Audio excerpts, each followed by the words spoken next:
Hello everyone and welcome to the sixth part of creating a visual novel in Unity. It's been quite a while since I last said those words, but it's time to get back to work and today we are going to start creating the basic menu for our novel.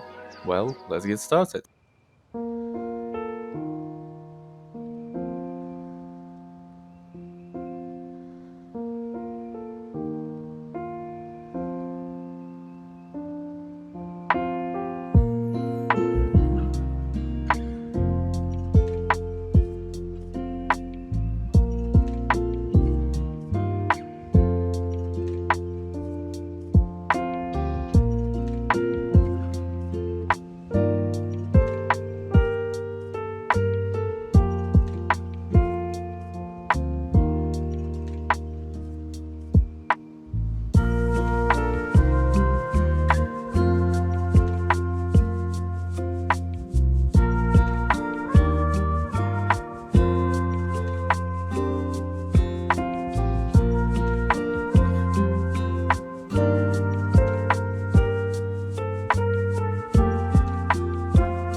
Great! Now our visual novel has its own menu, from where the player can get into the main part of the game. Next time we will improve it by adding a settings menu. And that's pretty much it for this video. Thank you so much for watching and your support. I will see you in the next tutorial.